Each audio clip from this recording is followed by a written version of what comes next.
Because he's bringing up something that's very uncomfortable. It's not uncomfortable for me as it is maybe for some of you guys that are not the same color I am. So I appreciate his courage of really talking about this and being really upfront about it. One thing that I see as a black head coach, coaching a predominantly black team in the inner city, is we're always looked at and viewed as, oh man, they're great athletes. Where if we go maybe to Talmadge or Copley or another suburban school, they're seen as being very disciplined football team. And most of that football team are white players.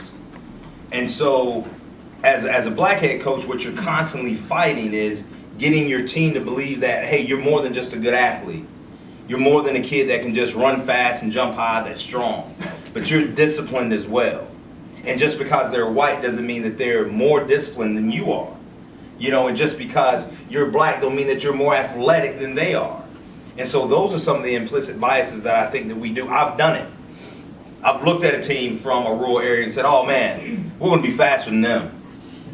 Because it was a bunch of white kids. And it happens. And let's just be honest. But that's what we do mentally, because that's an implicit bias. Because the society has told us, hey man, if you want to coach an athletic team, you go to inner city. You need more black kids on your team. And then if you get that, then you're going to be seen as athletic or fast. And the more white kids you have on your team, you're going to be seen as more fundamentally sound. Mm-hmm. You're a more fundamentally sound team. They're just fundamentally sound. I'm like, man, so is my team less fundamentally sound because the majority of our kids are black? No, but those are the implicit biases that we speak of and that we do, whether it's consciously or subconsciously, of ourselves. And two, but that carries over into the neighborhoods we live in. You know, be honest, you're not going to get a lot of people walking down the sidewalks in an inner city community.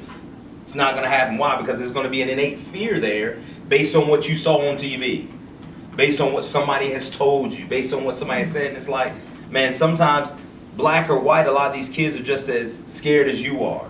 And so that's what I see a lot when I look at football and when I look at sports. A lot of people assume that I'm great at coaching in the inner city, but God forbid I go get a Copley job or a Woodridge or a Wadsworth, because there's a lot of more white kids out there. But you stay over here with the black kids because, man, they need a role model. They need somebody they can look at and inspire to be, because that's what we do. And I'm thankful. I'm thankful for agricultural schools. I'm thankful for having the job that I have coaching. But what we do sometimes is because, hey, you're a, I'm going to say it because we want to be politically correct. Because you're an African-American male, man, you're going to do really great over here. Because you're more needed over here because the percentage of African-American athletes are in this place. But we'll go get Jim or Bill to go coach over here because, well, things are different. This is the bottom line. Young men need men. White, black, or indifferent. They need men.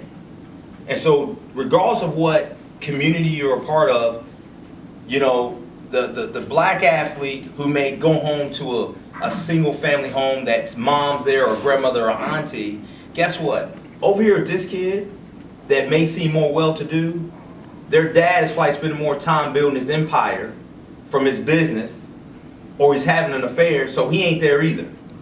He might be there because he's living there, but he ain't there. He don't know what's going on with his son either. But see, we lose track of that because what we simply go by is, oh, well, there's no male in that house. Well, just because a male is there physically doesn't mean that he's there spiritually.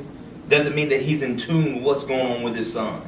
And this is what I see from a sports perspective. I mean, it happens all the time. And I mean, we do it. If you watch college football, professional football, you know, if you go back, and I saw this and I thought it was a great thing that Odell Beckham Jr. said.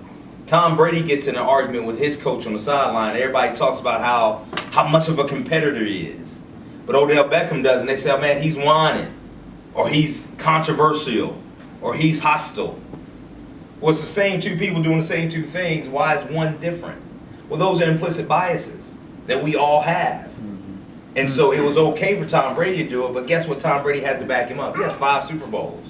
And that's Tom Brady. Everybody's All-American. versus Odell Beckham, who is seen as somewhat of a whiner, some guy who's too caught up in himself. This is what we do.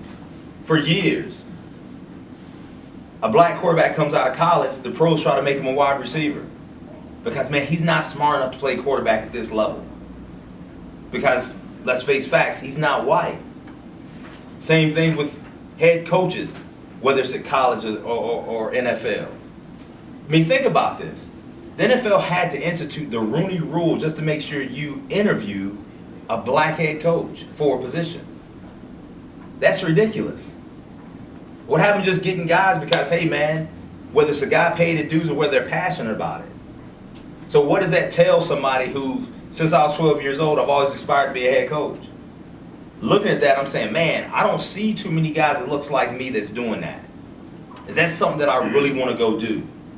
And say I really want to be great at it one day. But we put all these things in place to make sure as a society that we at least interview a black person. Now if they get it or not, we'll see, but we're at least going to interview one to say that we did. And the same thing when it comes to quarterbacks. Now you see more black quarterbacks, but even though you have a Cam Newton versus a Tom Brady, what does everybody say?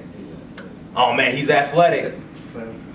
You know, if he can use his legs, that's going to get him out of a lot of trouble. But he doesn't really stand in the pocket like Tom Brady does or Drew Brees. And so it always happens. You know, even with basketball players. Think about this. Just listen to sports radio sometimes. They never compare a white athlete to a black athlete. A white athlete is always compared to a white athlete. I never hear Kevin Love compared to anybody that's black. He's always compared to Larry Bird. But that's what we do. That's what we do because we feel like, oh, well, he's black. And then when there is that one white athlete that's athletic, we put him with somebody that's black. Says, oh man, he's just like, you know, we call, what's my man, Jason Williams, we call him white chocolate for years. Why? Because he moved like a black basketball player. But we do that. Why? Because it's comfort for us. And we don't take ourselves to that place of challenge. To challenge ourselves to think differently. To think that, man, maybe there's something else going on here. So as we, I think, evolve, it becomes maybe a little less about race than more just about culture. And more about social economic. And that's where it's starting to turn to more now. Thank you, Coach. Yeah, and I appreciate you raising your